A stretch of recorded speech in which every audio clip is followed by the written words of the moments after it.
See that black boy over there running scared. His old man got a problem, and it's a bad one. He ain't done pawned off damn near everything. His old woman waiting for bottom. And don't you think it's a crime when time after time after time people in the bottom? There's people living in the bottom. Listen to me. Welcome, folks. Welcome to the Reality Check with Charles Butler. It is Wednesday, and we were talking about bomb scares and the Caravan and things like that. And I'm laughing, but I can't get upset. I can't get excited that this is happening to Democrats. There are people who've gone out and said, you need to attack. You need to attack these Republicans because they don't represent American views. Well, they represent my views. A friend of mine said to me today, I've never seen a black man who supports Donald Trump so much. And I'm thinking, here's a man who's a former assistant secretary. He was part of Reagan's cabinet. And he wants to interject race, in my opinion, of Donald Trump. When I said to him, I was Donald Trump before Donald Trump. What do you want to talk about? Hey, but look, we got a real treat today. We're gonna talk a little bit about the Caravan with Dan Perkins. And for those of you who are familiar with Dan or not familiar with Dan, he's a noted author and commentator around the country, speaks on more than 200 different radio and multiple TV networks around the country. So we're going to bring Dan on. Hey, Dan, how are you? I'm fine, Charles, and yourself? I'm outstanding. My brother from another mother. Yeah. Hey, you heard a little of my dialogue about how my good friend thinks that somehow something's wrong with me because I support Donald Trump. He says, I've never seen a black guy support Donald Trump. I'm like, what does black have to do with this? I like Donald Trump because Donald Trump is saying what I've said the last 30 years. These trade agreements are bad. These politicians in Washington are soft. What else do you want me to say? I think that the last real president we had that stood up to anyone about anything was Ronald Reagan. You couldn't mau Ronald Reagan when it came to black issues. You couldn't push Ronald Reagan around when it came to China or the Soviet Union. He put America first, and he was clear about that. Daniel? Absolutely. Yeah, I'm here. Yeah. So, Can you hear me? Yeah, we can hear you. So I'm thinking, to myself here, this Caravan is moving towards the states and moving towards the border.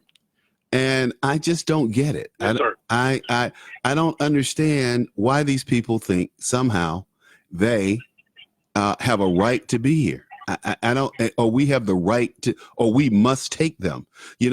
I see a lot of hostility, and I'm talking about open hostility toward Latinos. And Latinos are going to have to take it upon themselves to start dealing with this migration and stop talking about we're building our ranks to take over America. Because you know what? It pisses Americans off, first of all. Not only white Americans, but black Americans. But you have these, I was listening to these morons on the radio who are talking about, well, these people may identify as black. Nobody identifies with black people. Everybody who comes to this country think they're better than black people because we're descendants of slaves. And I always tell them, but I'm an American. You're not. Hey, go ahead. I'm listening, Dan. What do you think about these people coming to the border? Well, I told you that I've got the that I just finished yesterday. I don't know where it's going to be published, but it'll be out in the next 24 to 48 hours. Uh-huh. And what I basically say in the commentary is that if we look at what's going on, there's some very important things that have happened. Number one, the most important thing that has happened that the Republican Party, and more specifically Trump, has taken the immigration issue away from the Democrats. Yeah, your connection's going in and out. You must be changing cell towers or something. I could be. Let me try one other thing. Hold on. Okay. Okay, so yeah, that's good. So the number one thing is the Republicans have taken away the immigration issue away from the Democrats. So they got no issue. There is nothing that they have to run on. Number two, Donald Trump did something last weekend that nobody seems to be reporting about the impact of what he did. He said to the American people, I'm paraphrasing, and to ensure your safety and to protect America, if I have to, I will send troops to the border.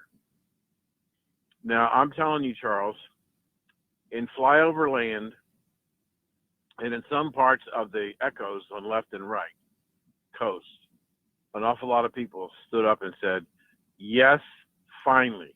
We finally have of the United States who's not only standing up for the country, but is really willing to protect the border by sending the military there. With that statement, he moved the polls and he moved a lot of people into his camp, from the Democratic to the Republican camp. No question. But the article goes on to say, I go on to say, let me tell you what else I think the president needs to do. First, he needs to say to the Mexican government, we're going to set a 10-mile neutral zone from our border. If these people from the Caravan cross the 10-mile zone, we're coming in. Shut down all 48. What? We're going to invade you. Well, just give them a finish. So if anybody comes into that 10-mile zone, we're going to close all 48 legal crossings to not only pedestrians, but all business. About $1 billion a day of goods come across those 48 points, legal crossing points. So that's $1 billion a day that the Mexican government's going to lose. Number two, we're going to have the Air Force use a series of bombs to create massive craters in that 10-mile zone so that anybody who gets through is going to have to climb up and down massive craters, and it's going to wear them out. Number three, if, in fact, people cross, we will use satellites, drones, helicopters to deploy American troops and border control people to those areas on the other border, not on our side, on the other side of the border in that 10-mile zone. And we will use trucks and buses to arrest and pick up those people and take them back to another area. And we'll continue to do that as long as people are there. And until they've all returned and not crossed that 10-mile zone, the border is going to be closed to you. Okay. So, I'm suggesting that the president takes a very positive stand. And I think if he does you're right, we're going to invade. We're going to declare 10 miles out neutral zone, and anybody crosses the neutral zone, Mexico is going to have to pay a dear price. Now, there are people who I've talked to about this article who are very upset with me because we may destroy the new NAFTA. I said, we're not going to destroy the new NAFTA. It's up to Mexico to decide what they want to do. If they want to, let them come through. If they don't want to do anything to turn them back, they have to pay a price. $1 billion a day in lost trade. And I suggest that any government is going to look at that real hard and decide what they're going to do. Well, I heard something. I heard something yesterday or day before yesterday. It was from maybe it was from Pence, but it was from someone who said, do you think we're going to leave America's? Oh, yeah, maybe it was from Trump. Said, maybe. Do you think we're going to leave America's safety in the hands of Mexico? I mean, I thought that was very poignant. You know, I mean, these people are still That's allowing. true. They're allowing these people to come through their country in mass. It's like they have a military, they have checkpoints, they have actual military people at these checkpoints. They have soldiers at these checkpoints. I've seen them, and they are letting these people through because why? They don't want to stop them from disrupting our country. You know, this is kind of Right. off the topic, but it's really on the topic, and that is there's a new website out there called rethinkft.com. Rethinkft.com is part of Financial Times, and it's all video and it's free. And what these people were talking about was the end of globalization. And what they're saying is, no, this really isn't the end of globalization. And they played a couple of Trump clips that he put America first and he was a nationalist. And they were saying, but if we team up, if Europe, you know, we, the EU, teams up with China and Japan, we'll be bigger than the US. So this really isn't the end of globalization. This may be the end of American dominance of the world's economy. I think that these people who made this video were smoking hashish or something, because at the end of the day, Europe is a drop in the bucket. It's trade with China and Japan compared to the U.S. No one supersedes our economy. And what Trump understands, what no other president understands, is that China is strictly an export economy. They're only big because they're exporting our material, because you have over 80,000 American companies over there manufacturing goods, and providing jobs to Chinese. You know, it's interesting. I have a friend has a new movie out. It's going to be debuted at the University of Southern California today. It's called More Better Angels. I saw it back in April in New York at the Asian Society of New York. And this is an interesting time to be talking about China doing business in the U.S., whether it's building our infrastructure or whatever, because Dan, in the opening scene of this movie, there's a Chinese naval aviator being launched off of a Chinese carrier, and pulling straight up, doing about 6,000 or 7,000 feet a minute in one of these new aircraft where they stole all of this. They stole all the technology from us. So it's bad, man. And I keep telling my friend, this is not winning. This is not winning friends with folks in the U.S., because all I'm thinking is tally, tally, tally, bogey, tally, Fox 2. Which means, bogey, locate the bogey, tally, I got him, lock it up, and Fox 2, air-to-air missile, away, boom, gone. That's what I'm thinking when I see that picture of this Chinese technology and this Chinese show of military might. But I don't know about you, but these folks are out to destroy America. I was in the post office yesterday, day before yesterday, and we're in an American U.S. post office, and I saw signs in Spanish, and I'm going, what the hell are these people doing? Why are we paying for the degradation and the fall and the undermining of America? There is nothing strong or strengthening in having American signs in Spanish or Spanglish for ignorant people who are too dumb to learn English.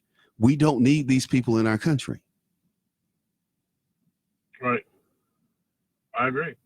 And I think that we're seeing a situation when I don't know whether you heard the news today, but there's another caravan that's been spotted in Honduras. Right.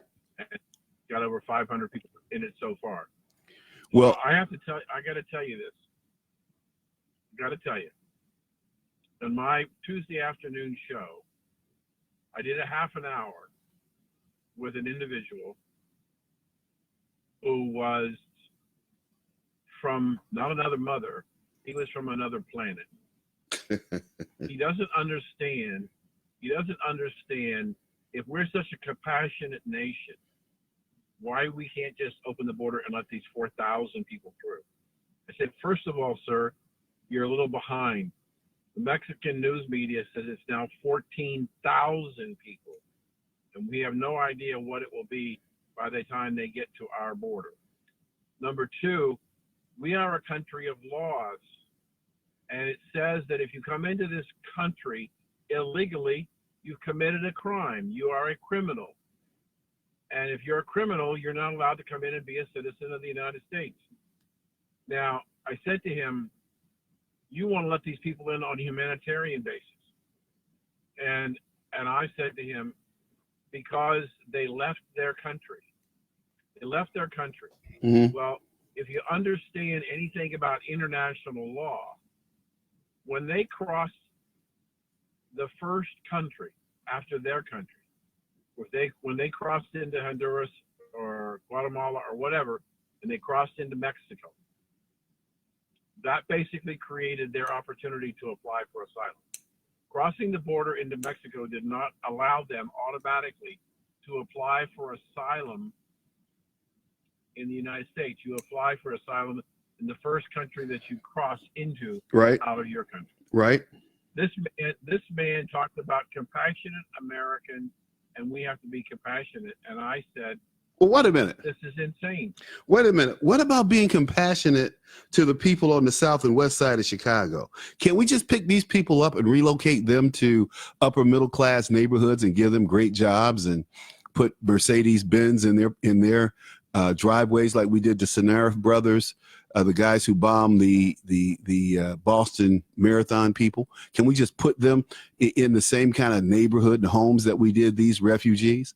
You know, it amazes me how these people consistently ignore Black America. They consistently underfund schools. They consistently under-police communities. They specifically allow drugs and crime to run rampant as if it's the norm in these neighborhoods. And then they say, well, we just don't know. And then when you try to put groups together to defend your neighborhood, like the Black Panther Party, or other political parties that have formed, these are the criminals, because they're the ones who are under the police scrutiny.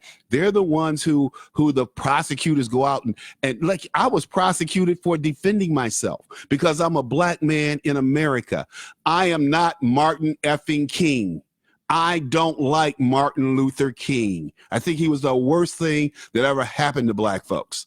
Bottom line is, these white folks continue to control and depress and manipulate the Black community and bring immigrants in here, further pushing Blacks further down the socioeconomic ladder. That has always been the case, whether we brought Irish in here in 1820s, the Jews in here in the 1890s, the Hungarians in the 50s, where I saw Hungarians getting off the boat, getting better jobs than my father in the automotive plants in Detroit. I am pissed, and I'm sorry. End immigration, legal and illegal. We did it back in the 20s. We didn't open up the immigration into America until the 50s. I say, let's go back to that. I agree. I was saying to this gentleman yesterday, I said, they tell you, or you believe them to say that they are leaving their home country because of the oppression and all those other things that they're saying. But answer this question. Look at the video when they came across into southern Mexico several days ago. Were they carrying the American flag? No, they were carrying the Honduras flag. So if they're so bad that they want to get away from their country, that it's so bad, and they want to get into America because it's so good, where's the American flag? There was none. So this whole idea, I mean, it's to me, when people say, they have a right, and I said to him, I said, I don't understand you, sir. I said, I don't understand. There are people who understand the process in Venezuela, in El Salvador, in Guatemala, Panama. They understand the process is that you go to the embassy and you apply and you provide the information. and you get a visa, temporary visa. You can come to the United States legally. Well, somebody summed it These up. people have, Somebody summed it up Pardon? on the radio. Somebody summed it up a few minutes ago on TV. And they said, would you want to make $5 a day in Honduras or $15 an hour in America?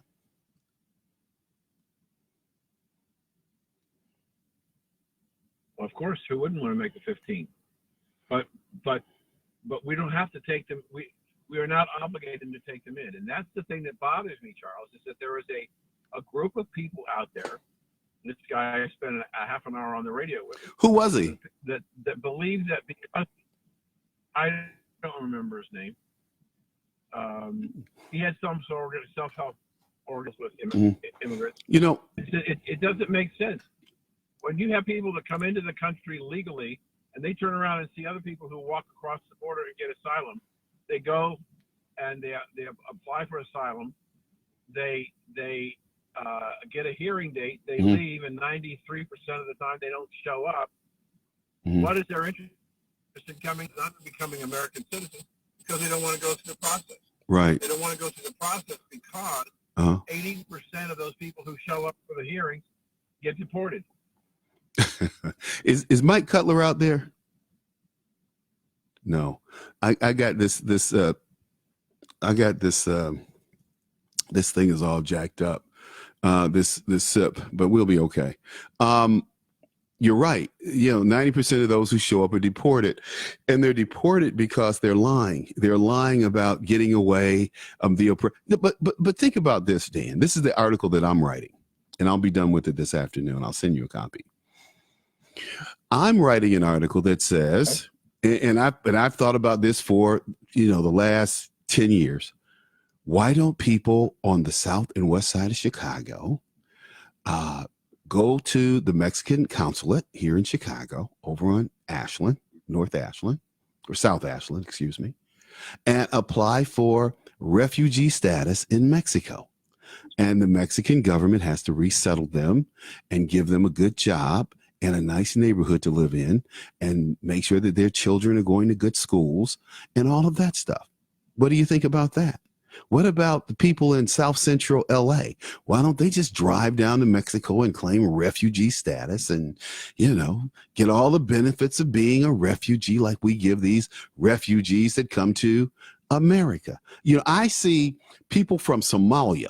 They get these people from Somalia right out of the damn desert, bring them to Minneapolis, St. Paul, put them in brand new housing, not in the slums, not in black neighborhoods, not in poor neighborhoods, poor white neighborhoods. They put them in brand new communities, okay, that they built.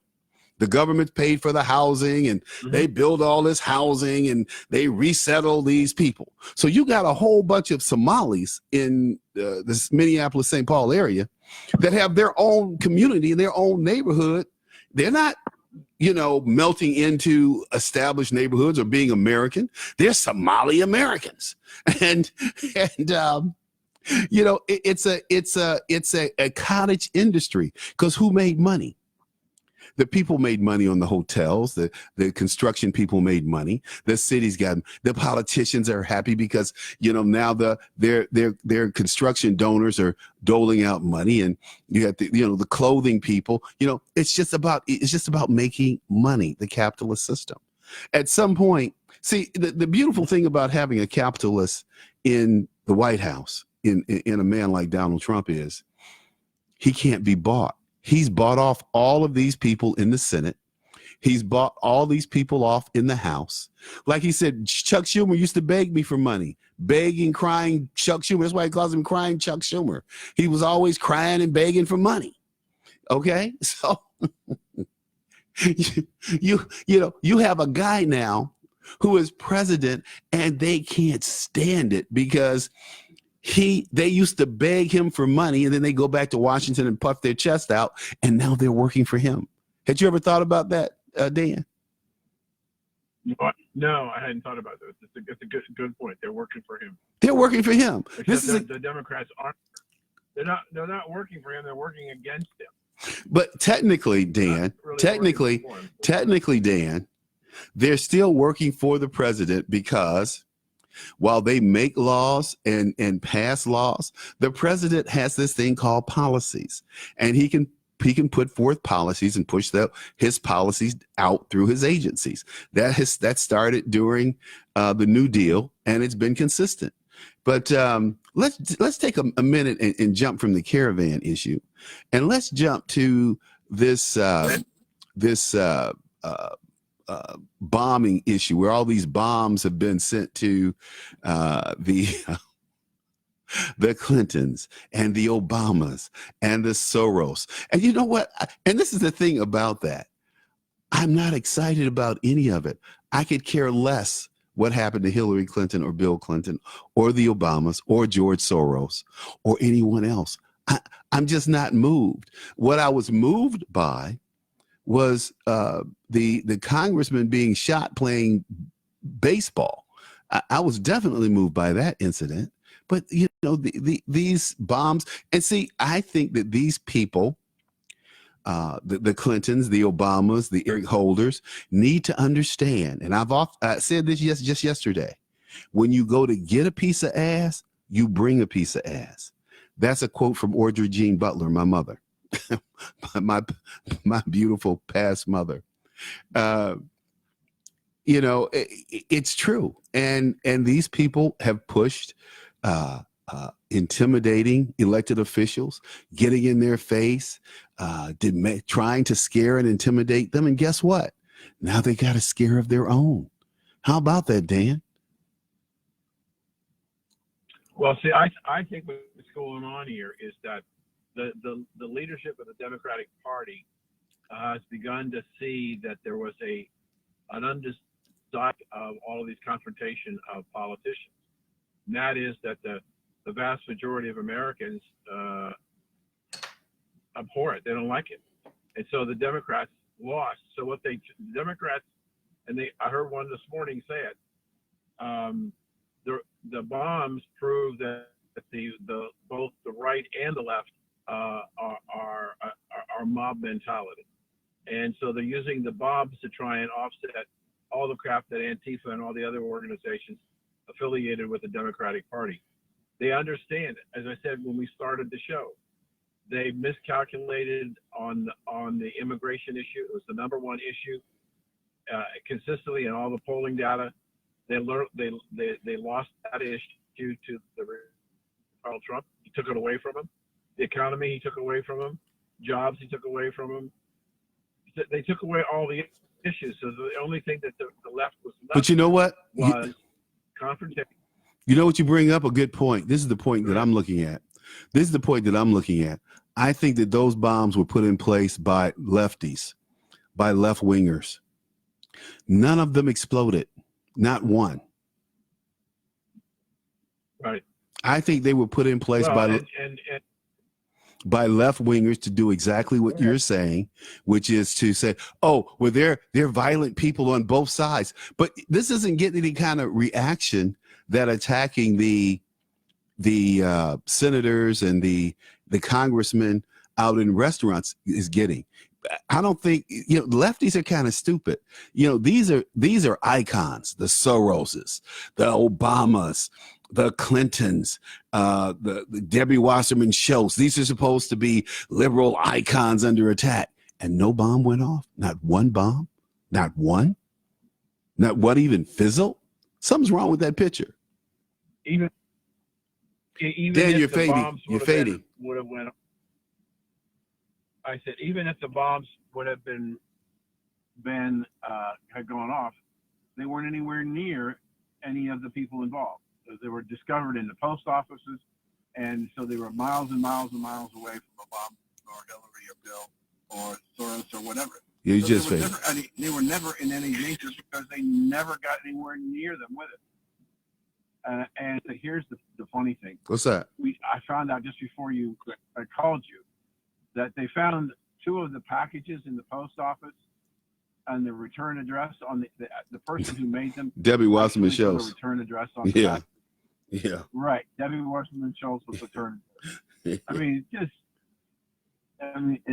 just stupid. I mean, I think we have finally brought to the light just how plain stupid and dumb the Democrats are. And, you know, one of my favorite columnists, who I followed for a long time, Goodwin of the New York Post, came out with a piece over the weekend. And I know you're going to love this, because he believes that Hillary's going to be the nominee in the Democratic Party in 2020. And I said that before anybody else, and I've got evidence where I wrote stories about it. I was saying it, and I got such pushback and such catcalls and everything else about that. But if you understand what you heard last weekend, is that the Democratic Party is the party of victims. Hillary Clinton is the biggest victim of all of them, because she got robbed by the Russians and Trump from winning the presidency of the United States. So she's going to be the nominee. And, you know, Cory Booker and his $50,000 for every student, every child in the country, which is insane. He's not going to get the nomination. And Kamala Harris, I mean, if think about this, Charles. If you look at the possibility of Mr. Trump running in 2020, if you are a legitimate Democratic nominee contender, why in the world would you waste your political capital to try and run against Donald Trump in 2020? Why wouldn't you sit it out? Because you know you're going to get your ass whipped big time. So the Democratic Party, that's why they're looking at Uncle Joe and Hillary, because they don't care if those two get whopped, but they don't want to waste a Cory Booker or Miss Harris or Pocahontas. They don't want to lose all of those people by putting them on the ballot and having their ass whipped. So you're going to look for a loser to go on the ballot to go against Donald Trump, because Donald Trump's going to win probably 49-1. And so they're not going to waste. So all these people who are talking about potential candidates, they're going to, I don't think this is the right time for me to be in this. That's what you're going to start seeing. Especially, Charles, if the stuff that I heard today from the pollsters is that the blue wave is gone, and it now looks like that there's a possibility that the Republicans can pick up seats in the House. That's what I said. But that's what I said. I said that 2 weeks ago. I said that 2 weeks ago. I said, I think the Senate's going to be 53. We're going to pick up 50. We'll be 53 in the Senate, maybe 54. And I think we're going to carry the House. We're going to pick up seats in the House. Well, what I heard today was we'll pick up some seats in the House. Won't be a lot, maybe 3 or 4. We'll still expand the majority. But I heard two different prognostications this morning: 58 and 62 in the Senate. Why is 53? 58 by one forecaster and 62 by the other. I don't see that. I don't see that. I just don't see that. Well, does the early voting, where it's the Democrats are trailed dramatically with the Republicans in early voting, that make you bother you at all? No, it doesn't. Historically, if Democrats have had the lead historically in pre-voting, and if the Republicans are burying them in basic vote counts across the country, why couldn't that bode well for not only more House but even more Senate seats?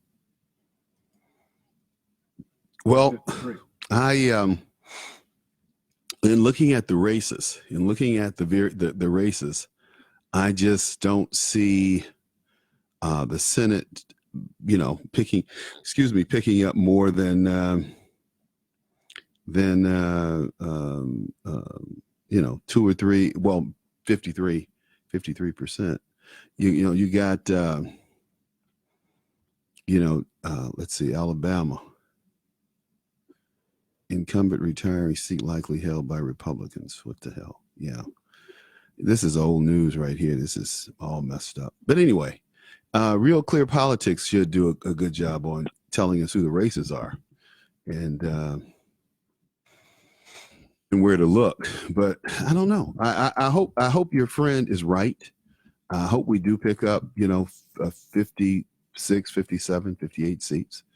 But I think that going back to, what we were talking about in terms of these bombs being mailed to these folks' homes, I think that Democrats did that, or liberals, or those Antifa people, to drum up some sympathy for Democrats, that, Republicans aren't the only ones under attack. And, it's amazing that they went.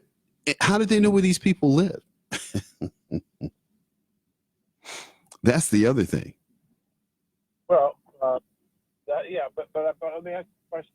There are some people who think that they'll be able to identify by Friday who the source of the bombs was. I'm sure they will. Yeah, I'm sure they will. But if it's not, if they can't be tied to a Republican, will they admit if they were tied to a Democrat? Will that be announced? You faded on me. I don't know what you said. What I'm asking, saying, mm-hmm. We know that they're going to. We believe we'll know by Friday. Right. And what I'm saying, if they can't pin a Republican for the source of the bombs, mm-hmm. then does the issue disappear for the Republicans again? Does the issue disappear? He said, does the issue disappear for the Republicans? It kind of faded out. I think, I don't know. I don't think it's much of an issue. I don't think people are even, people are walking in New York. I'm looking at pictures of New York and the CNN building, and, looking at the office of Debbie Wasserman Schultz and Hillary, the Clinton's building in Harlem, and people are just strolling by like nothing happened. What happens if it goes the other way? What happens if they find out who it is, and it was really a Democratic operative that's tied to the Democratic Party? It's toast. They're toast. Does it change anything in terms of the minds of American people? Yeah, they're toast, man. They're going to lose in all of the elections if this comes out it was a Democrat or a Democrat organization behind these bombings. Because again, it plays right into Donald Trump's narrative of fake news, resistance. Brother, I have to correct you. What's that? Okay. Uh-huh.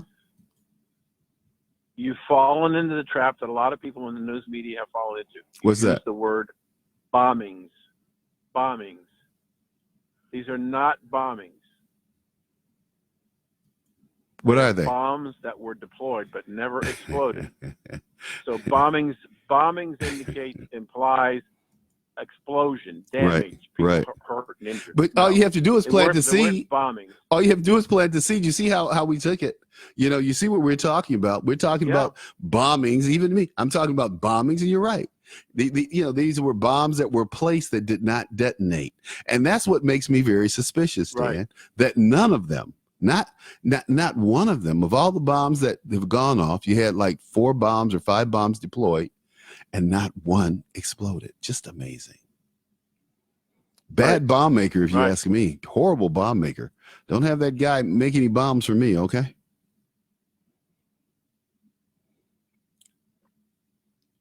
Nationalism. People are trying to make a big deal out of Donald Trump talking about he's a nationalist. They know exactly what he's talking about. And so they're trying to say, well, it's a big difference between a patriot and a nationalist. I don't see the difference between a nationalist and a patriot. I think they're both have the same goals and objectives in mind. I'm a nationalist. If you want to define me that way, by the current definition, I've been a nationalist for a long time. Put America and American interests first. I am tired of people jumping up, going to Vietnam to fight for some Vietnamese who don't want to fight for themselves. I am tired of Americans going to Iraq and Afghanistan fighting to keep people free who don't want to be free. Why should we go down to Honduras? Should we send troops down to Honduras to fight for the men who are coming here? We have people who we're bringing over here as refugees from Syria that are 18 to 40 years old. No healthy male, 18 to 14 years old, should be allowed in the refugee program. That should be a program strictly for women and children. Mm-hmm. And yet we see that of the 14,000 that are coming north, over half of them fall in that age category as single males. Yeah. So they can send more money back to Honduras. Go ahead. So let me ask you, I want to ask you another question. Yeah. We're talking about the issue of nationalists, okay? Uh-huh. Trump said he was a nationalist. Right. Proud to be an American and American supporter. Right. The news media reported it that Trump said he was a white nationalist. Well, I never heard that. Are you a black nationalist? I never heard that. Just a nationalist? I'm a nationalist. I never heard that. Never heard that. That he was a white media nationalist. called it said he was a white nationalist. No, I never heard that. You can go Google that. You can find it when you want to. But okay. They classified him as a white nationalist, which made him racist. Because they said they put in the word white. He didn't. They said he was a white nationalist, which made him a racist. Well, my question to you was, brother, are you a nationalist or are you a black nationalist? I am a nationalist. A black nationalist is totally different. Like a white nationalist is totally different. Yes. You know, Acosta accused Trump of being a white nationalist, and he got schooled on it. He got schooled on it. They somebody took him to school. This is on CNN and GOP USA, but they said white supremacists are salivating over Trump's "I'm a nationalist" declaration. Has nothing to do with white nationalism. Has to do with nationalism in the spectrum of caring about the country. It's amazing. It's amazing. Mm-hmm. Well, kind of getting off the subject, but on the subject of race and this other stuff. Megyn Kelly, who I'm not a fan of. I've never been a fan of Megyn Kelly, even before she had her run-ins with Donald Trump. But Megyn Kelly said on her NBC show that it's okay for kids to put on blackface for Halloween. And people jumped all over her. Al Roker, black faces like the minstrels. No, we're talking about Halloween. Hello. Kids, everybody puts on makeup for Halloween. We put on blackface and makeup for Halloween. It's the only time I can remember my mother putting makeup on her boys. Halloween. We put on makeup. I mean, what is wrong with these people today? Everything is about race and politically correctness. What is wrong with a child putting on blackface or whiteface or making up like a clown for what? Halloween. They put on beards. You put a beard on a 6-year-old. Is that supposed to be somehow? You dress a 6-year-old girl up like a pirate and put a beard on her. Is that supposed to have something to do with transgenderism? What the hell is this country coming to? Can you explain that to me, Dan? Mm-hmm. I mean, what do you think about that? Megyn said, hey, it's okay to be put on blackface for Halloween or white. And she also said, or whiteface. And they just totally, it's the minstrels of the 1860s. It's like make America great again. We're going to go back to slavery. That's when America was great. Oh, God, I just hate these people. I tell you. I think that the problem,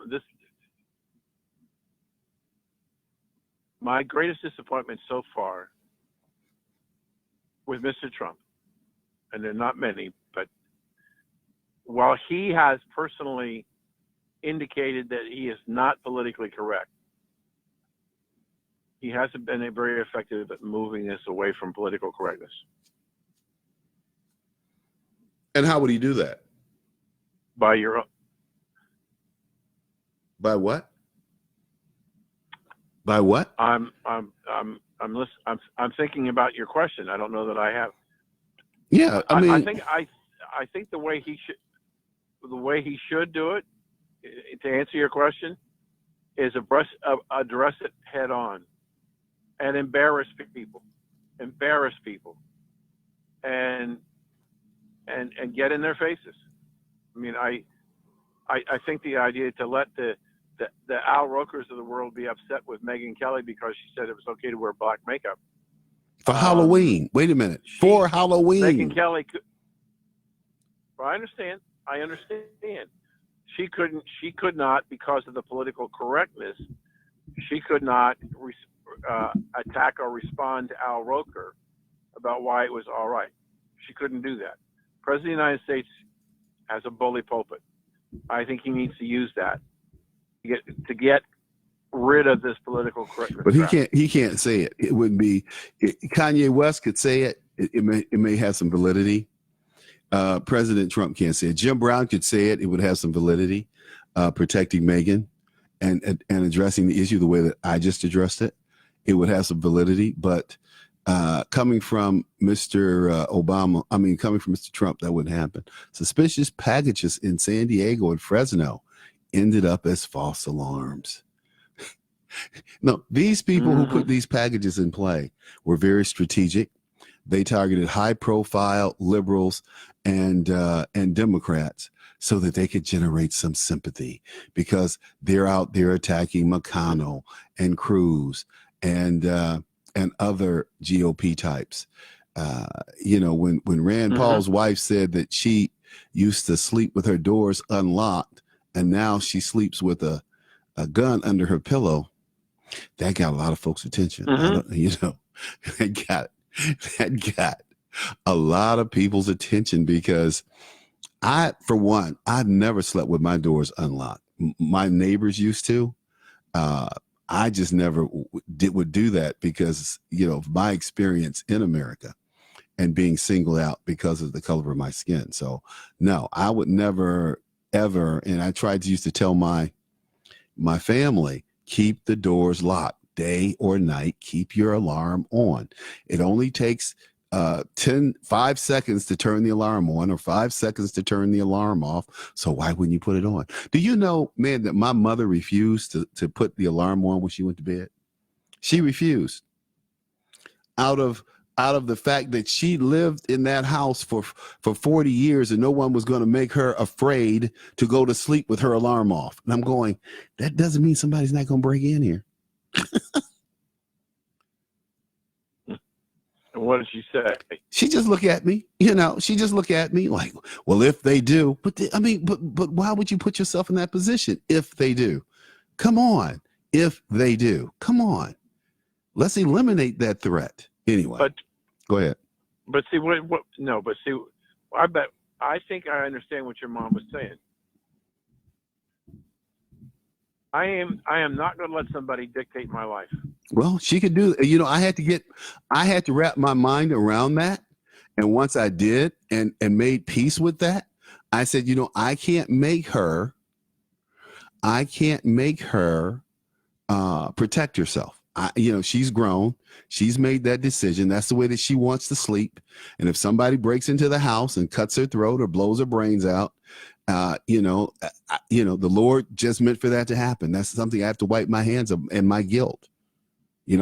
I did what I was supposed to do, which was to warn her, set the scenarios, beg her, and finally, I just had to deal with the fact that she was going to do what she wanted to do. And that's the way you have to let some people live their lives. So yeah, I get it. But man, it's bad, man. It's just, I hope that I never get in a situation or into that groove where I can't adjust and adapt and do what's best for me and others, even if I've been doing something. I was talking to, I'm a squash player. I play a little squash, and I'm getting better. I've elevated my game a couple of classes from novice to low C player, but which at my club is significant. But the point that I want to make is, a guy was told by our squash pro, and he's a B level player. He said, you've been holding your racket wrong all these years. So he showed him a new grip. So the guy was practicing with his new grip. And see, that's what you do when you're an athlete. You adjust, you adapt, you experiment with different things, and you're open to that experimentation because why? You're open to failure. Like, I'm open to failure. I'm open to trying and failing and getting up and trying again because I'm an athlete. That's what I do.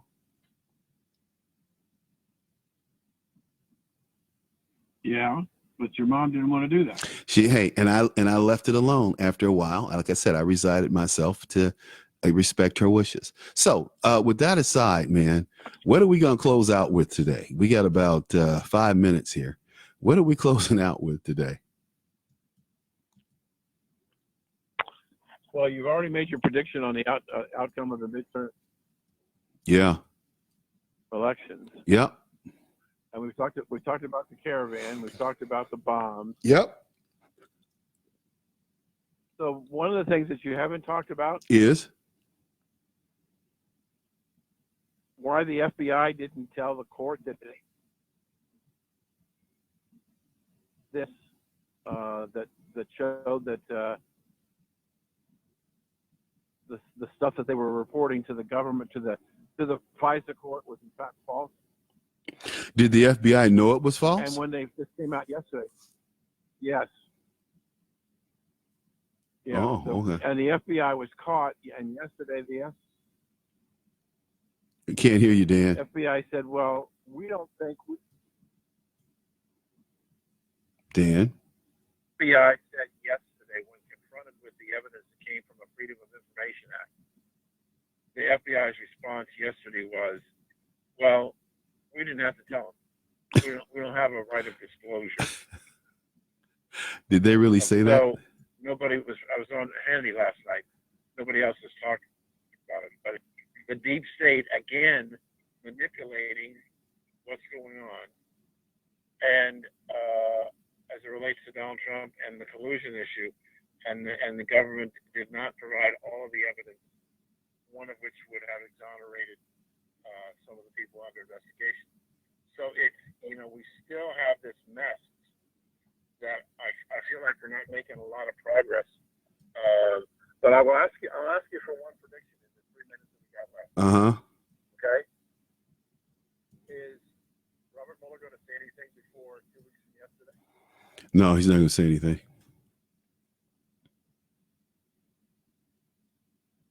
Hello? What do you think? He's not going to say anything. Yeah.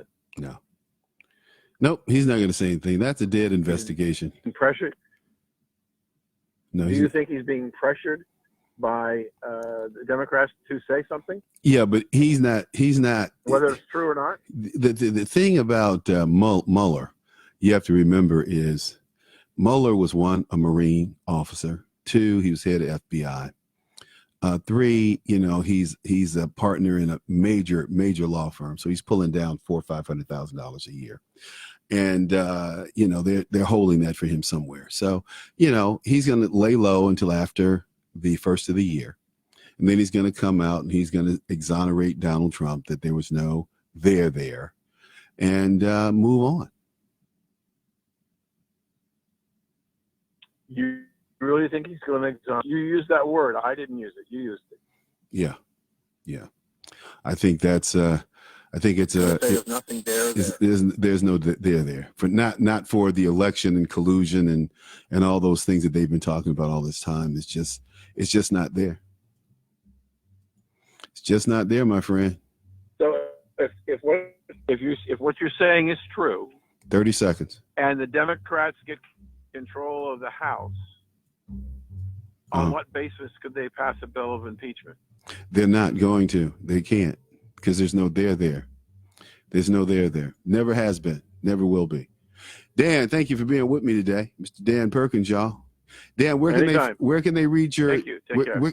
DanPerkins.com. Okay. No, DanPerkins.guru. GURU. GURU. Take care. We'll be back tomorrow, folks. Yep. All right. That's it. We're done. Thank you. All right. Bye-bye.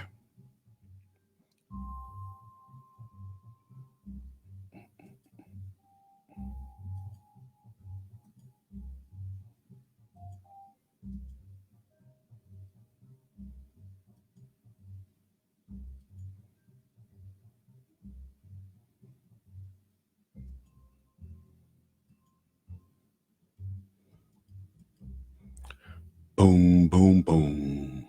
We'll be back tomorrow, folks. Same time, same place. As a matter of fact, we have some Facebook viewers out there. We're gonna do a couple of things that I didn't get a chance to do last show because we had Dan with us. But we're going to talk a little bit about Barack Obama and his take on the border.